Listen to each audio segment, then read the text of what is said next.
No primeiro episódio, falamos sobre as condições de pele mais comuns no inverno. E uma delas se destacou e eu achei importantíssimo abordar: a dermatite seborreica. A famosa caspa, gente. E por isso que eu e a Novioli, que a gente sabe que é expert nos cuidados com a dermatite seborreica, trouxemos a doutora Aline Falsi, dermatologista e especialista nesse tipo de problema, para tirar algumas dúvidas. Doutora, como é que surge a dermatite seborreica? Você já deve ter escutado que a dermatite seborreica é aquela pessoa que está cheia de fungos na cabeça e às vezes já usou vários shampoos anti-caspa e não melhorou. Qual é a grande causa, a explicação para a dermatite seborreica? 3 grandes causas. A primeira é que a nossa pele, ela tem um número padrão de micro-organismos que habita a minha pele, a sua. E aí, quando a gente tem essa caspa, a dermatite seborreica, a gente tem um desequilíbrio entre esses micro-organismos. É como se a nossa vizinhança ficasse bagunçado. Então, a gente pode ter um desequilíbrio entre fungos, mas um desequilíbrio também entre bactérias. A segunda causa é em relação ao que a gente chama de barreira cutânea. O que quer dizer isso? A nossa pele, gente, ela protege nós contra organismos externos. É o maior órgão de defesa do nosso corpo, certo? Quando a gente tem essa barreira, essa pele mais fragilizada, ou como se essa pele apresentasse rachaduras, a gente desenvolve uma propensão à dermatite seborreica. E a terceira causa é que a dermatite seborreica é um desenvolvimento de uma inflamação do couro cabeludo. Então, juntando essas 3 grandes causas, nós temos o desdobramento da dermatite seborreica. E quais são os principais sintomas? 3 grandes sintomas da dermatite seborreica. Ela pode dar, gente, no rosto ou no couro cabeludo. Quando a gente tem no couro cabeludo, vai ser o paciente que tem a caspa, que é exatamente essa descamação mais esbranquiçada. Quando ela faz no rosto, você vai ver uma vermelhidão, que também pode acontecer no couro cabeludo, mas você consegue perceber mais na região do rosto, na região entre sobrancelhas, nas laterais do nariz, tá? E associado, seja no rosto ou no couro cabeludo, uma coceira. Doutora, e como é que trata a dermatite seborreica? Essa questão do tratamento é um ponto interessante. Independente dessa dermatite seborreica ser no seu rosto ou no couro cabeludo, o pulo do gato que eu sempre falo é você fazer uma lavagem suave. Então, se for no couro cabeludo, prefira um shampoo com ação calmante, mais suave. E se for no rosto, a mesma coisa, vai ser um sabonete com ação calmante para o seu rosto. E aqui, gente, a temperatura da água importa, água morna. E em casos que essa dermatite seborreica está mais avançada, cabe sim outras categorias de medicação que vai depender da avaliação do seu dermatologista. Doutora, além da dermatite seborreica, quais outras condições do couro cabeludo se agravam no inverno e se manifestam de forma semelhante, gerando confusão para o paciente? Gente, a rosácea também é outra doença que piora muito no inverno. A rosácea, na verdade, ela piora nos extremos de temperatura, ou seja, no alto verão ou no inverno. E para a gente falar dessa curiosidade da relação inverno, dermatite seborreica, rosácea, na verdade, para a dermatite seborreica, por que ela piora no inverno? Nós naturalmente produzimos uma menor quantidade de gordura no couro cabeludo no inverno. E aí você pensa que é justamente no inverno onde você vai tomar o banho mais quente e para tirar essa descamação você vai usar um shampoo com uma limpeza mais forte. Então, o que eu falo? A gente naturalmente já tem uma mudança de pele no inverno. Então, a gente precisa, para o rosto, usar um bom hidratante de pele com ação calmante.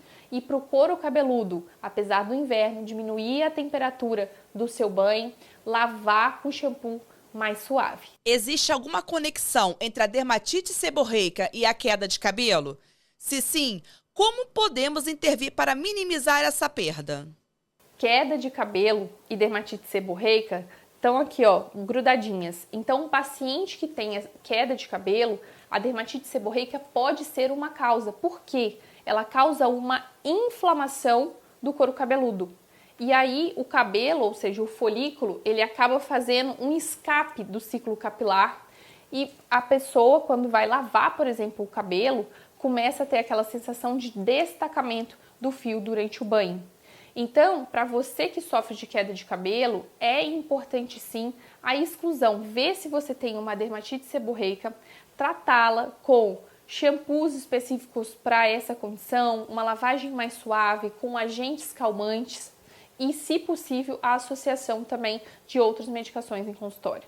Muitos pacientes relatam que a dermatite seborreica piora com o estresse. Há uma explicação científica para isso? E o que pode ser feito para gerenciar esse gatilho? Sabe aquela frase, meus nervos estão à flor da pele? Será que é verdade? Então, gente, o estresse, ele pode sim piorar a dermatite seborreica. Não que o estresse isolado tenha força para desenvolver a dermatite seborreica, mas é sim um fator de piora. Então é importante que, além de um bom shampoo para o couro cabeludo, uma lavagem suave com ativos calmantes, para o seu rosto, um bom hidratante para melhorar essa barreira que está danificada, mas que a gente vá além, que a gente olhe sobre a nossa saúde mental. E ainda vou a mais nesse pensamento. A parte de alimentação também é muito importante quando a gente fala do tratamento de dermatite seborreica. E doutora, quais são os erros mais comuns que os pacientes com dermatite seborreica cometem na rotina de lavagem e cuidados que acabam piorando o quadro? E os famosos erros da dermatite seborreica. Vê se você já cometeu esse. O primeiro é quando você tem uma dermatite seborreica, você quer usar um shampoo forte, ou seja, você opta por shampoo esfoliante. Ou você quer fazer aquela esfoliação caseira, quer comprar óleo essencial na farmácia e fazer aquelas misturas. Cuidado, gente. Então vamos falar da esfoliação. Se você esfoliar, seja o seu rosto ou o seu couro cabeludo, a dermatite seborreica é uma doença que altera a sua barreira cutânea, ou seja, a sua pele já está fragilizada. E se você faz essa esfoliação, você vai piorar muito mais a sua doença. Pode usar óleo essencial? Ele tem que ser conduzido por um terapeuta capilar, por um dermatologista. Então não é para você comprar isso em lojas de internet e fazer essa mistura caseira. Por quê? Isso pode piorar sua dermatite seborreica e gerar uma dermatite de contato, ou seja, você vai ter uma outra doença por conta da utilização de óleos essenciais, certo? Terceiro grande erro, tomar banho fervendo, seja lavar o rosto ou o couro cabeludo. Dermatite seborreica tem que ser banhos mornos, tá? Porque a pele é uma alteração da barreira cutânea e a gente não tolera essa alta temperatura da água. Então, é um dos grandes motivos de piora da dermatite seborreica no inverno. Tá vendo, gente? E sobre couro cabeludo, os shampoos dermatológicos em barra da Noviole são excelentes opções para quem tem dermatite seborreica ou couro cabeludo sensível, sensibilizado ou ressecado e oferecem alta concentração de ativos em suas fórmulas inovadoras, equivalendo a 400 ml de shampoo líquido. Eles possuem 2 tipos de shampoo em barra. O anti-caspa Sebo Control DS, que é ideal para controlar a oleosidade, dermatite seborreica, que falamos hoje, descamação, coceira e vermelhidão no couro cabeludo. E o meu favorito, o Sense Calmante, que hidrata, acalma, repara a barreira do couro cabeludo, sendo perfeito para peles sensíveis e sensibilizadas por diversas causas, como químicas ou temperatura, e também peles ressecadas. Doutora, e eu quero te agradecer pela sua participação. É muito importante que médicos capacitados tirem dúvidas dos nossos rosadinhos. E couro cabeludo é um assunto extenso que merece um episódio completo, não é verdade? É um prazer poder contribuir com a informação.